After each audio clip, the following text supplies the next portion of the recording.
These houses were built in the 1970s, but people only lived here for around 15 years before abandoning the entire village to the desert. So why? Why won't anybody tell you what happened? Some people blame spirits, and some blame the sand. But the more time I spent here, the less either explanation felt like the complete truth. This is Al Madam in Sharjah, about an hour's drive from Dubai. And unlike Dubai, this place is completely deserted.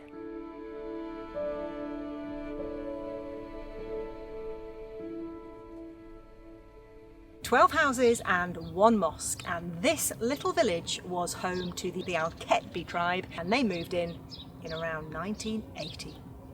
But they didn't last long. Still see traces of people's lives and the homes they created for themselves, their choice of paint colour, patterns, and the outline of rooms that clearly meant something to somebody. It's so weird that the tiles are pristine, beautiful ceramic tiles from the ceiling, and it makes you realise that this once was somebody's home. Obviously, I don't think they'd have had graffiti on the walls at the time, but how rude, coming in and graffitiing somebody's home, honestly. Apparently, the government did build these houses to encourage people to stop being nomadic, and provided a lovely village and houses for them to settle in. Apparently they moved people in before they were fully finished, and including electricity and water weren't completely fitted and installed.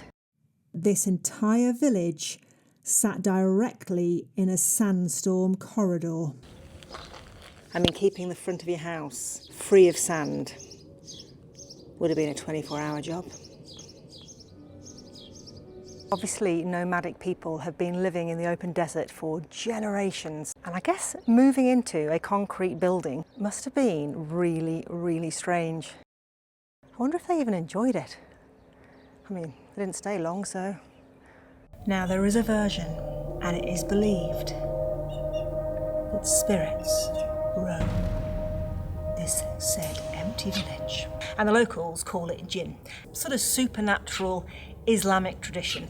Not ghosts exactly, but more like a spiritual feeling that inhabits lonely places. Apparently, these ghost stories took hold in about 2000, I think in 2018, when a video went viral, and since then, I think the ghost stories have increased quite considerably, and tour operators, they got wind of it, and soon this desolate village became a tourist attraction. I'm hoping they don't bring rides and, cafes, and that'd be so weird. Now, I'd love to tell you I felt something supernatural here, but honestly... And even though it's empty, you still strangely get a sense of community. It's really bizarre. A beautiful day. Yeah. Oh, hi neighbour. I mean, this is a great community. Houses close together. You can imagine children playing together in this vast space that was created for these people. And it is absolutely stunning to be able to imagine what life was like. And obviously it is not that long ago, so it's not as if it's a historic site. It was only built in the 70s. Still nice to imagine what life must have been like for these people, these nomadic people, living in houses for the first time in their lives. Yeah, really special. People who had crossed the open desert for generations, settling for the first time behind permanent walls. But no sooner had they moved in, things already were shifting. In the late 80s, Dubai began to grow. Roads improved, schools and hospitals became easier to reach. People moved closer to seek new opportunities. These people didn't leave because of ghosts. or even the sand.